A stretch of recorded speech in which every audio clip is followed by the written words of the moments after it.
Hello students, last class में हम valency bond theory discuss कर रहे थे। वार्नर थ्योरी कंप्लीट होगी, वैलेंसी बॉन्ड थ्योरी का फर्स्ट पार्ट कंप्लीट हो गया, जिसमें हमने टेट्राहेड्रल कॉम्प्लेक्स को डिस्कस किया। आज बारी है ऑक्टाहेड्रल कॉम्प्लेक्स की।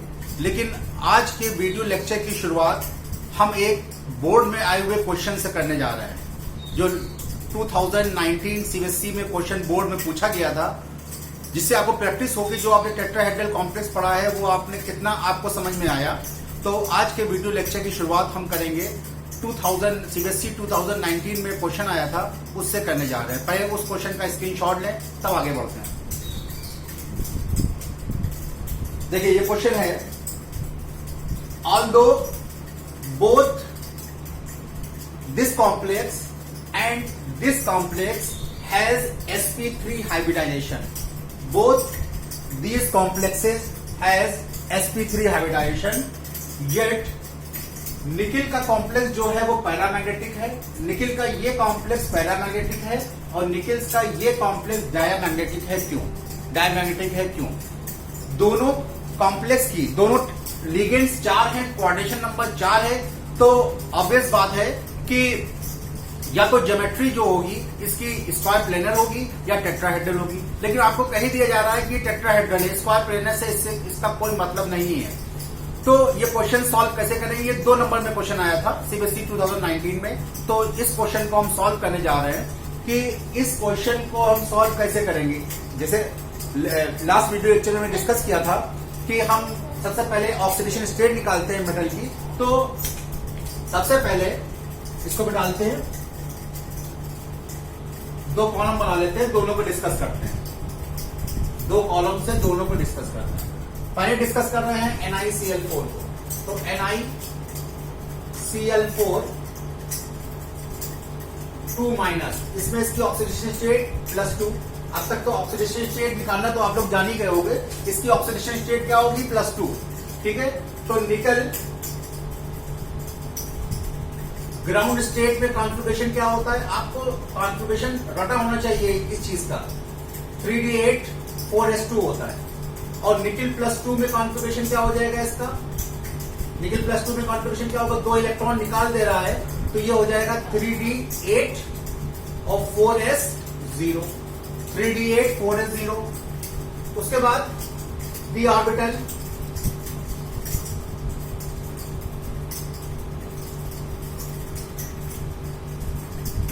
d orbital, 5 d orbital. उसके बाद sp। ठीक है, ये क्या हो गया? 3d, ये हो गया 4s, ये हो गया 4p। ठीक है। d में 8 इलेक्ट्रॉन है। d में 8 इलेक्ट्रॉन कैसे भरेंगे? ये 8 इलेक्ट्रॉन d में आ गए, d में ये 8 इलेक्ट्रॉन आ गए। ठीक है। s में कोई इलेक्ट्रॉन नहीं है। अब आप लिगेंड्स को देखें, लिगेंड क्या है? लिगेंड स्ट्रॉन्ग फील्ड है कि वीक फील्ड है? क्लोरीन हाइड्रोजन है, हाइड्रोजन वीक फील्ड लिगेंड होता है, इसलिए हाँ, क्लोरीन वीक फील्ड लिगेंड होता है, इसलिए इलेक्ट्रॉनों की पेयरिंग नहीं हो पाएगी। इलेक्ट्रॉनों की पेयरिंग नहीं हो पाएगी। तो अब कौन सा ऑर्बिटल यूज होगा? बाहर के ऑर्बिटल यूज होंगे, एक s और 3 p। ये आपस में कंबाइन करके 4 sp3 ऑर्बिटल बनाएंगे। 4 sp3 ऑर्बिटल बनाएंगे। कॉम्प्लेक्स कैसा होगा? इनर की आउटर, बाहर के ऑर्बिटल यूज हुए हैं तो आउटर ऑर्बिटल कॉम्प्लेक्स होगा। आउटर ऑर्बिटल कॉम्प्लेक्स होगा। ठीक है, समझ में आ गया? नेचर कैसा होगा? नेचर कैसा होगा? अनपेयर्ड इलेक्ट्रॉन है तो पैरामैग्नेटिक होगा। पैरामैग्नेटिक होगा, पैरामैग्नेटिक होगा। मैग्नेटिक मूवमेंट पूछा जाता है इसी क्वेश्चन में, मैग्नेटिक मूवमेंट पूछा जाता। तो मैग्नेटिक मूवमेंट का फॉर्मूला लगाते हैं, μ = √n+2। अनपेयर्ड इलेक्ट्रॉन कितने हैं? 2। 2 + 2 कितना होता है? √8bm bore magnetron. ये इसका मैग्नेटिक मूवमेंट आया था क्वेश्चन में, और ऐड कर देता वो। इसमें आइए सेकंड में,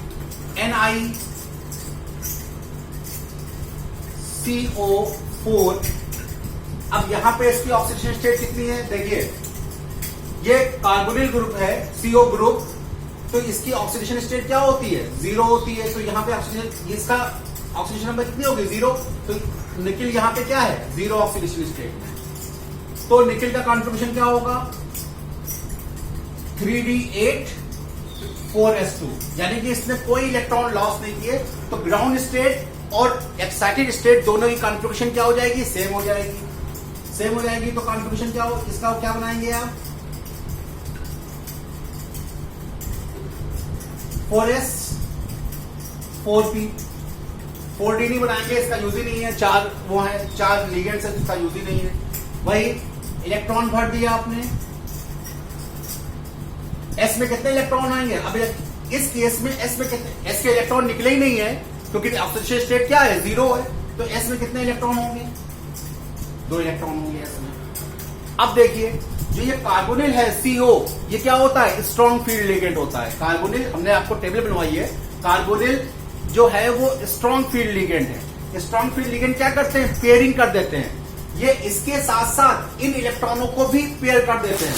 एस के इलेक्ट्रॉन भी, 4s के जो इलेक्ट्रॉन हैं, याद रखिएगा, अगर एस में पेयर इलेक्ट्रॉन है तो स्ट्रॉन्ग फील्ड लिगेंड इसको डी में फेंक देते हैं, वहां पे ये पेयरिंग कर लेते हैं, उसको डी में इंटर करा के। स्ट्रॉन्ग फील्ड लिगेंड का यही काम होता है कि इलेक्ट्रॉनों की पेयरिंग करना। ये डी के इलेक्ट्रॉनों की पेयरिंग तो करते ही करते हैं, साथ में एस के इलेक्ट्रॉन भी पेयरिंग करने के लिए डी में भेज देते हैं, स्ट्रॉन्ग फील्ड लिगेंड के लिए। कंडीशन पे डिपेंड करेगा। तो इस केस में एस के इलेक्ट्रॉन किस में चले जाएंगे, डी में, ये पेयरिंग कर लेंगे। स्ट्रॉन्ग फील्ड लिगेंड का यही काम है, डी के इलेक्ट्रॉनों की पेयरिंग करते ही करते हैं, साथ में एस के इलेक्ट्रॉन भी डी में फेंक देते हैं, जिससे उसकी वहां पे पेयरिंग हो जाती है। ये स्ट्रॉन्ग फील्ड लिगेंड का काम है, ठीक है। अब एस खाली मिल गया और पी के 3 ऑर्बिटल खाली मिल गए, ये क्या करेंगे, आपस में कंबाइन करेंगे और 4 sp3 हाइब्रिडाइज ऑर्बिटल देंगे, जिसमें ये CO आके अपने इलेक्ट्रॉन पेयर को डोनेट कर देगा। हाइब्रिडाइजेशन क्या होगा, हाइब्रिडेशन क्या होगा, sp3 होगा। कॉम्प्लेक्स कौन सा बनेगा, आउटर ऑर्बिटल कॉम्प्लेक्स। देखिए लिगेंड्स स्ट्रॉन्ग फील्ड है, तब भी कॉम्प्लेक्स क्या बन रहा है, आउटर ऑर्बिटल कॉम्प्लेक्स। कॉम्प्लेक्स क्या बनेगा, आउटर ऑर्बिटल कॉम्प्लेक्स बनेगा, आउटर ऑर्बिटल कॉम्प्लेक्स बनेगा। और इसके साथ मैग्नेटिक कैरेक्टर क्या होगा इसका, डायमैग्नेटिक। सारे इलेक्ट्रॉन पेयर हैं डायमैग्नेटिक, आया डायमैग्नेटिक, जो पूछ रहा था वो। और अगर मैग्नेटिक मूवमेंट में पूछ ले, अनपेयर इलेक्ट्रॉन नहीं है, तो मैग्नेटिक मूवमेंट क्या हो जाएगा, 0 हो जाएगा। मैग्नेटिक मूवमेंट का क्या हो जाएगा, 0 हो जाएगा। तो ये क्वेश्चन इसका सॉल्व है, 2 नंबर क्वेश्चन था। कितना आसान क्वेश्चन है, आप लोग खुद देख सकते हैं कितना आसान क्वेश्चन है। इसको स्क्रीनशॉट ले लें।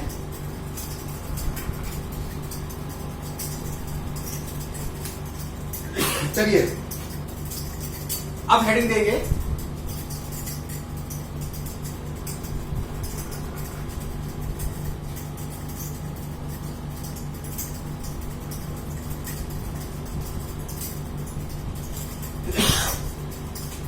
Valence bond theory in octahedral complex.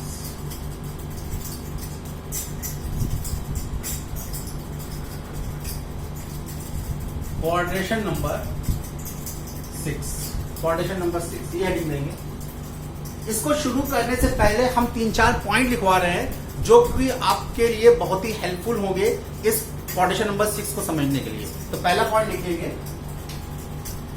पहला पॉइंट लिखेंगे, सब इंपॉर्टेंट पॉइंट है आपके बोर्ड के पॉइंट ऑफ व्यू से भी और कंपटीशन के पॉइंट ऑफ व्यू से। पहला पॉइंट लिखेंगे, in case of D3, in case of D3, अगर D3 का केस कोई मिल जाए, जैसे एग्जाम्पल है आपका टाइटेनियम +3, वेनेडियम +3 और क्रोमियम +3। अगर D3 का केस आपको मिल रहा है, तो इस केस में पेयरिंग इज नॉट पॉसिबल। इस केस में पेयरिंग पॉसिबल नहीं होगी, चाहे स्ट्रॉन्ग फील्ड हो।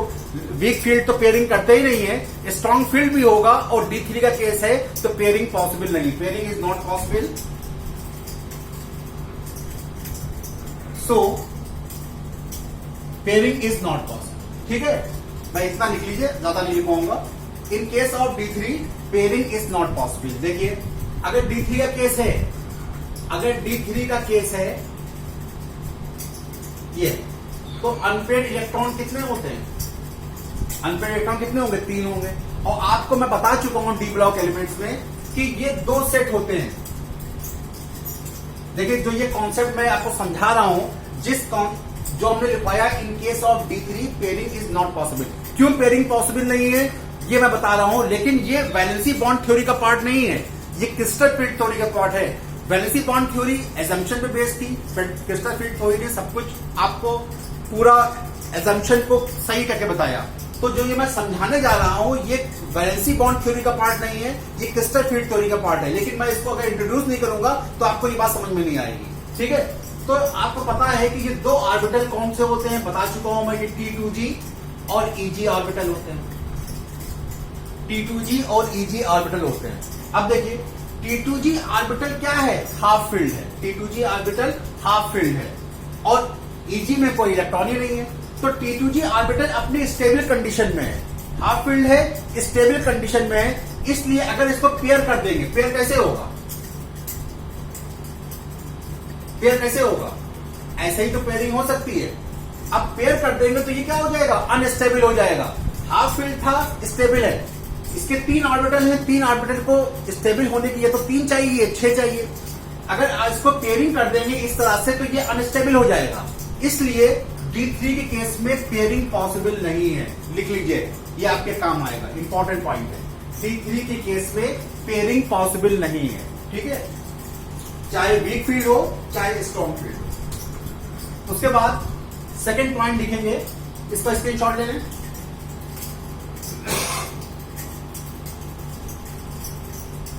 ठीक है, second, in case of D4, in case of D4, in case of D4 जैसे क्रोमियम +2 और manganese +3, in case of D4 with strong field ligand, with strong field ligand only one pairing is possible.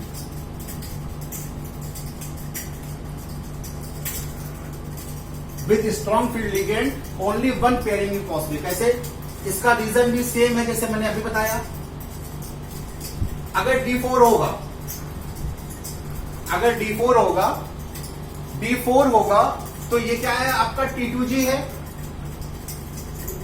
ये EG है। ठीक है, T2G half field है और EG में 1 electron है। अब अगर हम इसकी पेयरिंग स्ट्रॉन्ग फील्ड लिगेंड, मान लीजिए इस पे कोई स्ट्रॉन्ग फील्ड लिगेंड अटैक कर रहा है, तो क्या पेयरिंग इस तरह से पॉसिबल है? इस तरह से पेयरिंग पॉसिबल है। इस तरह पेयरिंग करने से क्या हो जाएगा? जो T2G ऑर्बिटल है ये अनस्टेबल हो जाएगा, हाफ फील्ड करेक्टर छोड़ देगा अपना, अनस्टेबल हो जाएगा। इसलिए सिर्फ एक पेयरिंग हो सकती है। D4 के केस में सिर्फ एक पेयरिंग हो सकती है,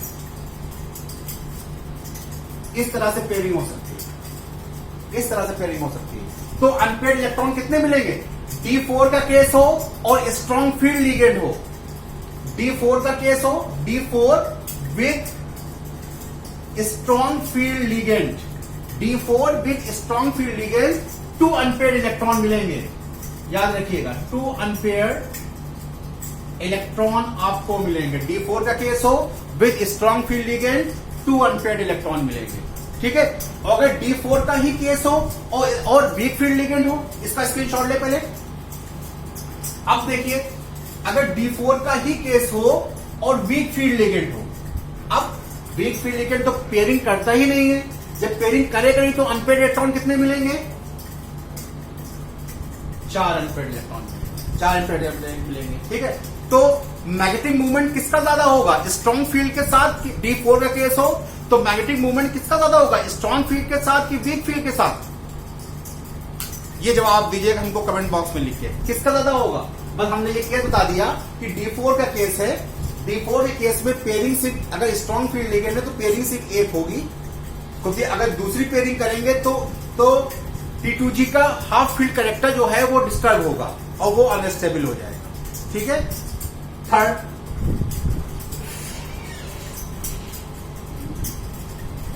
फिर in case of next, in case of D5, अब तो आप समझ ही गए होंगे क्या मैं कहना चाह रहा हूं। In case of D5 case, in case of D5 with strong field ligand और D5 के केस में विथ वीक फील्ड लिगेंड कितने अनपेयर्ड इलेक्ट्रॉन मिलेंगे आपको? D5 के केस में स्ट्रॉन्ग फील्ड के साथ और वीक फील्ड के साथ आपको कितने अनपेयर्ड इलेक्ट्रॉन मिलेंगे? ये इंपॉर्टेंट चीज है। कुछ बुक्स में या कुछ टीचर ये पढ़ाते हैं कि D5 के केस में पेयरिंग नहीं होती है, D5 के केस में पेयरिंग नहीं होती है। कुछ बुक्स में भी लिखा है और कुछ टीचर पढ़ाते भी हैं इसको कि D5 के केस में पेयरिंग नहीं होते, लेकिन हम लोग एनसीईआरटी को फॉलो करते हैं। एनसीईआरटी कहता है कि D5 के केस में पेयरिंग हो, स्ट्रॉन्ग फील्ड के साथ पेयरिंग होगी। कुछ बुक्स में भी लिखा हुआ है और कुछ टीचर्स भी कहते हैं कि D5 के केस में पेयरिंग नहीं होती, लेकिन एनसीईआरटी में यह लिखा हुआ है कि D5 के केस में स्ट्रॉन्ग फील्ड, D5 का केस हो और स्ट्रॉन्ग फील्ड लिगेंड हो तो पेयरिंग होगी, और पेयरिंग होगी तो स्ट्रॉन्ग फील्ड के साथ क्या होगा? स्ट्रॉन्ग फील्ड के साथ D5 का केस ये होगा ना, तो पेयरिंग कितनी हो सकती है? 2 पेयरिंग हो सकती है, एक इसके साथ पेयरिंग हो जाए और इसके साथ पेयरिंग हो जाए। तो अनपेयर्ड इलेक्ट्रॉन कितने मिलेंगे? अनपेयर्ड इलेक्ट्रॉन मिलेंगे, अनपेयर्ड इलेक्ट्रॉन कितने मिलेंगे? 1 अनपेयर्ड इलेक्ट्रॉन मिलेगा, 1 अनपेयर्ड इलेक्ट्रॉन मिलेगा। और D5 का ही केस हो और वीक फील्ड लिगेंड हो तो अनपेयर्ड इलेक्ट्रॉन कितने मिलेंगे? अनपेयर्ड इलेक्ट्रॉन कितने मिलेंगे? 5 मिलेंगे। Unpaired electron is equal to 5। ये सब इंपॉर्टेंट पॉइंट है, ये सब नोट करते चलिएगा, बहुत ही इंपॉर्टेंट पॉइंट है, बहुत ही इंपॉर्टेंट पॉइंट है, नोट करते चलिएगा। अब आइए लास्ट पॉइंट है, कितने पॉइंट हो गए? जितने भी हो गए, उसका नेक्स्ट पॉइंट है in case of D6, in case of D6। अब D6 का केस है और स्ट्रॉन्ग फील्ड लिगेंड में तो पेयरिंग होनी ही होनी है, 3 पेयर बन ही जाएंगे। अगर D6 का केस है, D6 का केस है और स्ट्रॉन्ग फील्ड लिगेंड मिल गया आपको, स्ट्रॉन्ग फील्ड लिगेंड मिल गया तो क्या करेगा? 3 पेयर बना देगा। इससे T2G और स्टेबल हो जाएगा, फुल फील्ड हो जाएगा। इससे T2G क्या होगा? और स्टेबल हो जाएगा, फुल फील्ड हो जाएगा। इसलिए इसमें अनपेयर्ड इलेक्ट्रॉन नहीं होंगे। अनपेयर्ड इलेक्ट्रॉन D6 का केस हो और स्ट्रॉन्ग फील्ड लिगेंड हो तो unpaired electron is equal to 0, और वीक फील्ड लिगेंड के साथ अनपेयर्ड इलेक्ट्रॉन कितने मिलेंगे? 4 अनपेयर्ड इलेक्ट्रॉन मिलेंगे। वीक फील्ड लिगेंड के साथ 4 अनपेयर्ड इलेक्ट्रॉन मिलेंगे। अनपेयर्ड इलेक्ट्रॉन इसलिए पढ़ा रहा हूं क्योंकि कहीं कहीं पे आपसे वो पूछ लेता है कि इसके मैग्नेटिक मूवमेंट निकालो, मैग्नेटिक मूवमेंट पूछ लेता है। इससे आप लोग मैग्नेटिक मूवमेंट गलत निकालोगे। अगर आपने पेयरिंग नहीं की तो आप 5 अनपेयर्ड इलेक्ट्रॉन रख दोगे। D5 के केस में 5 अनपेयर्ड इलेक्ट्रॉन रख दोगे स्ट्रॉन्ग फील्ड के साथ, तो मैग्नेटिक मूवमेंट डिस्टर्ब हो जाएगा। इसलिए बता रहा हूं ये केस इंपॉर्टेंट है, एनसीईआरटी में यही दिया हुआ है। चलिए अब इसको अप्लाई करते हैं, कुछ कॉम्बिनेशन है उसको अप्लाई करते हैं।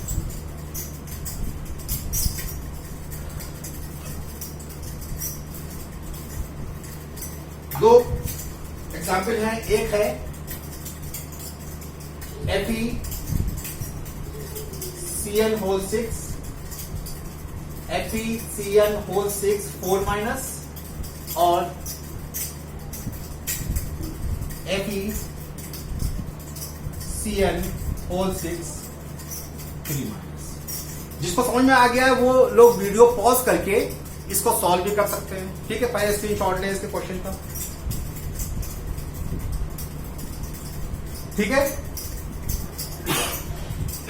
क्वाड्रेशन नंबर 6 है, जो ज्योमेट्री क्या होगी, ज्योमेट्री तो ऑक्टाहेड्रल होगी।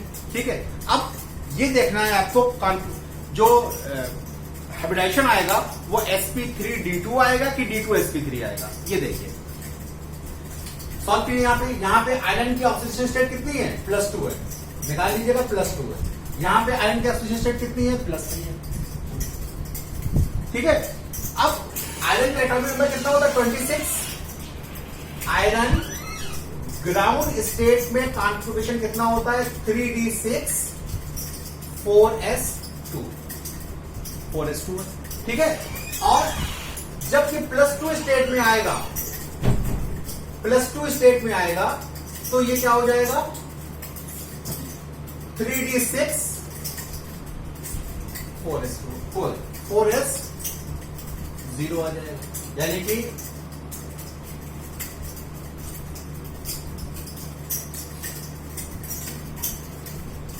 ये 3d4d। ठीक है, यहां पे 4d बनाना होगा, कि कोई भी यूज कर सकता है।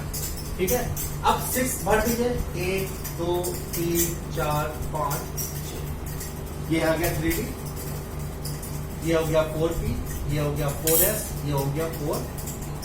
ठीक है, कितना समझ में आ गया होगा। अब देखिए कि लिगेंड्स क्या है, स्ट्रॉन्ग फील्ड है कि वीक फील्ड है, कॉम्प्लेक्स आउटर ऑर्बिटर बनेगा कि इनर ऑर्बिटर बनेगा। ठीक है, अब देखिए जो लिगेंड्स है साइनाइड, ये क्या होता है, स्ट्रॉन्ग फील्ड होता है। साइनाइड क्या होता है, स्ट्रॉन्ग फील्ड होता है। ये क्या होगा, इलेक्ट्रॉनों की पेयरिंग कर देगा, इलेक्ट्रॉनों। और D6 का केस है, ध्यान रखना, D6 का केस है, D6 का केस है ये 4s 4p, ये D6 का केस है, याद रखिएगा। तो इसकी पेयरिंग हो जाएगी स्ट्रॉन्ग फील्ड के साथ। 2 ऑर्बिटल ये फील्ड मिले, कितने चाहिए आपको, 6, तो 2 ऑर्बिटल ये मिले, एक ये 3 और 3 इसके, ये ऑर्बिटल ये यूज कर लेगा और क्या बना लेगा,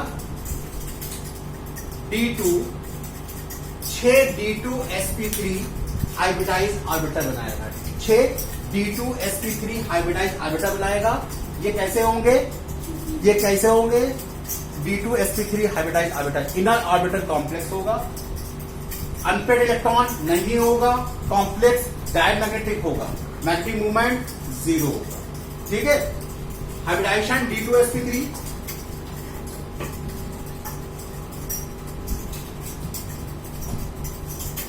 हाइब्रिडाइजेशन D2sp3 होगी और मैग्नेटिक मूवमेंट क्या होगा, 0 होगा और कॉम्प्लेक्स इनर ऑर्बिटर बनेगा। स्क्रीनशॉट ले लीजिए।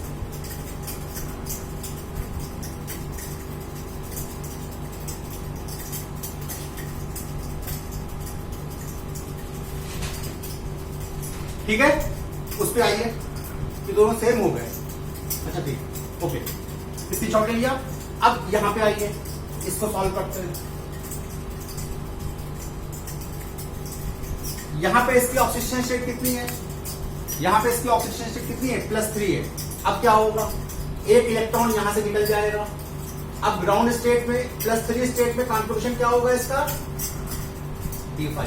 देखिए D5 का केस आ गया, D5 का केस आ गया आपके सामने। ठीक है, D5 का केस है और दोनों स्ट्रॉन्ग फील्ड है। ठीक है, दोनों स्ट्रॉन्ग फील्ड है, D5 का केस है, ये स्ट्रॉन्ग फील्ड लिगेंड्स है। तो क्या होगा,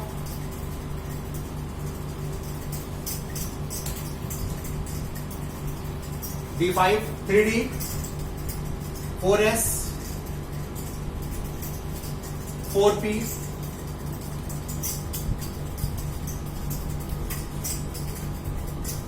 4d, ये आ गया 3D, ये है 4s 4p और ये 4d। ठीक है, अब क्या होगा, अब क्या होगा, ठीक है, अब D5 का केस है 1 2 3 4 5, D5 का केस है। अब पेयरिंग होगी, पेयरिंग होगी, जब स्ट्रॉन्ग फील्ड है तो पेयरिंग होगी। पेयरिंग के बाद क्या होगा,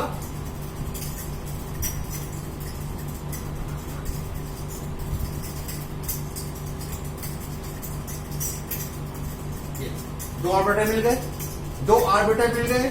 अब 4s यूज होगा, 4p यूज होगा, तो इसके केस में भी D2sp2 होगा, D2sp2 होगा, D2sp3 आएगा। दो ऑर्बिटल ये और तीन ऑर्बिटल ये, चार ऑर्बिटल ये, क्या हो जाएगा D2sp3। D2sp3 आएगा, इनर ऑर्बिटल आएगा, लेकिन वो कॉम्प्लेक्स डायमैग्नेटिक था, उसमें कोई भी अनपेड इलेक्ट्रॉन नहीं थे। ये कॉम्प्लेक्स कैसा होगा, एक अनपेड इलेक्ट्रॉन है, ये क्या होगा, पैरामैग्नेटिक होगा, ये होगा डायमैग्नेटिक।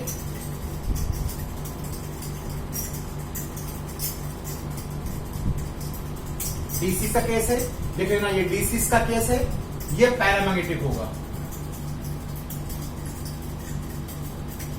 ये पैरामैग्नेटिक होगा। और ये D5 का केस है, ये केस किसका है, D5 का। ये इसका मैग्नेटिक मूवमेंट 0 होगा और इसकी कोई वैल्यू होगी, इसकी मैग्नेटिक मूवमेंट, एक अनपेड इलेक्ट्रॉन है, मैग्नेटिक मूवमेंट निकाल लेना, N1+1+1 2 क्या हो जाएगा, √3 BM, इसका मैग्नेटिक मूवमेंट √3 BM। इस तरह से हम ज्योमेट्री निकालते हैं ऑक्टाहेड्रल कॉम्प्लेक्स की। और कर सकते हैं आप लोग,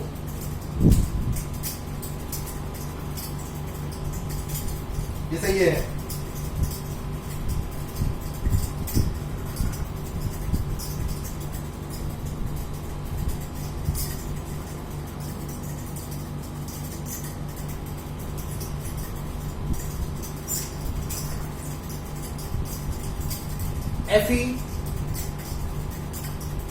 FeCl6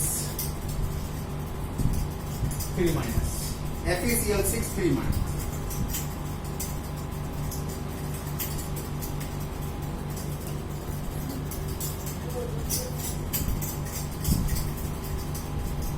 पॉज कर सकते हैं, चलिए लगाते हैं। यहां पे क्या है, +3 का केस है, +3 का केस है, इसका मतलब क्या हुआ, +3 का केस में क्या हुआ, +3 का केस है, यानी कि D5 का केस है। ये अभी बता चुका हूं, +3 अगर Fe+2 हो, तो ये क्या होगा, D6 का केस है। और Fe+3 हो तो ये केस किसका है, D5 का केस। देखिए D5 का केस अभी बता चुका हूं मैं, D5 का केस। अब मैं कॉन्फ़िगरेशन नहीं लिखूंगा, डायरेक्ट आपको ऑर्बिटल बनाऊंगा। D5 का केस है, तो एक इलेक्ट्रॉन किससे निकल जाएगा, एक इलेक्ट्रॉन, दो इलेक्ट्रॉन S से निकलेंगे, एक इलेक्ट्रॉन D से निकलेगा, तो D5 का केस आ जाएगा। 1 2 3 4 5 D5 का केस। अब देखते हैं,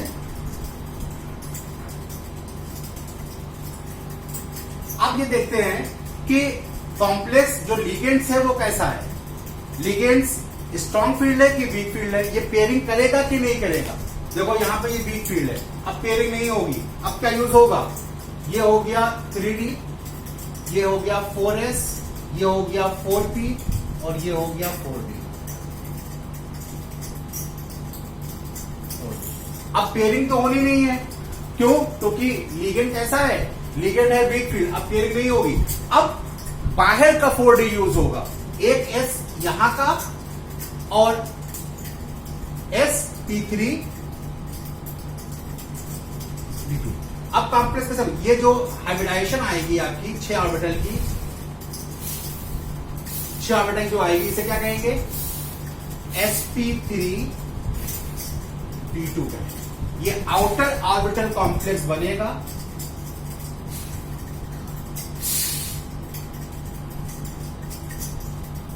आउटर ऑर्बिटल कॉम्प्लेक्स बनेगा। नेचर कैसा होगा, ये पैरामैग्नेटिक होगा,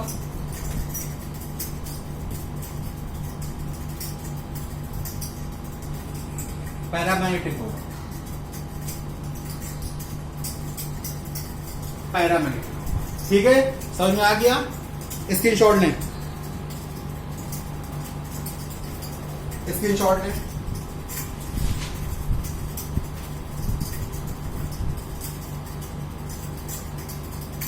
एक और कर लेता हूं, एक करवा देता हूं और बाकी सब आप लोग प्रैक्टिस कीजिएगा।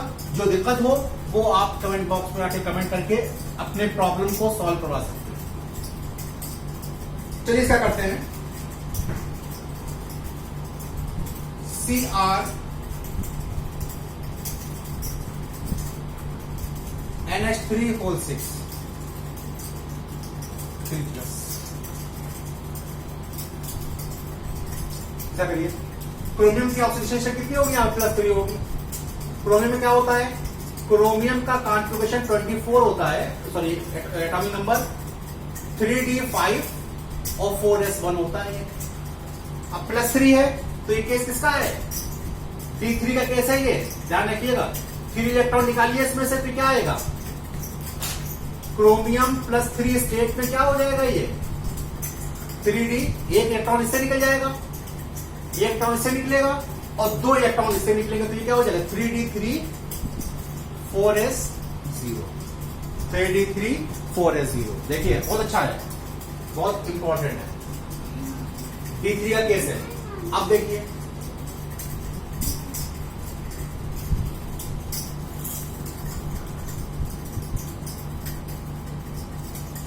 ठीक है, ये 3d 4s 4p और 4d। ठीक है, समझ में आ रहा है? अब D3 का केस आ गया। क्या लिगेंड कैसा है? Strong field. Ligand strong field है, लेकिन तब भी क्या पेयरिंग होगी इसमें? लिगेंड स्ट्रॉन्ग फील्ड है, क्या पेयरिंग हो सकती है? D3 केस में पेयरिंग पॉसिबल नहीं है। किसी भी कंडीशन में पेयरिंग पॉसिबल, अगर पेयरिंग कर देंगे तो T2G की जो स्टेबिलिटी है हाफ फील्ड वो डिस्टर्ब हो जाएगी। ठीक है, तो पेयरिंग पॉसिबल नहीं है। तो अब कॉम्प्लेक्स अब क्या बनेगा बताओ? पेयरिंग तो नहीं होगी, तो अब क्या होगा? कौन सा कॉम्प्लेक्स बनेगा? Inner orbital. तब भी इसके पास 2 ऑर्बिटल फ्री हैं, तो क्या करेगा ये? पेयरिंग तो नहीं होगी, लेकिन कॉम्प्लेक्स क्या बनेगा? D2sp। कॉम्प्लेक्स क्या बनेगा? D2sp। ठीक है, D2sp। ये क्या होगा? पैरामैग्नेटिक होगा, इसमें मैग्नेटिक मूवमेंट होगा। ठीक है, समझ में आ गया? ओके, तो ये थी आपकी valence bond theory. Valence bond theory discuss कर लिया। वैलेंस बॉन्ड थ्योरी कंप्लीट हो गई आपकी। अब मेरा नेक्स्ट वीडियो लेक्चर आएगा क्रिस्टल फील्ड थ्योरी पे। ठीक, थैंक यू सो मच।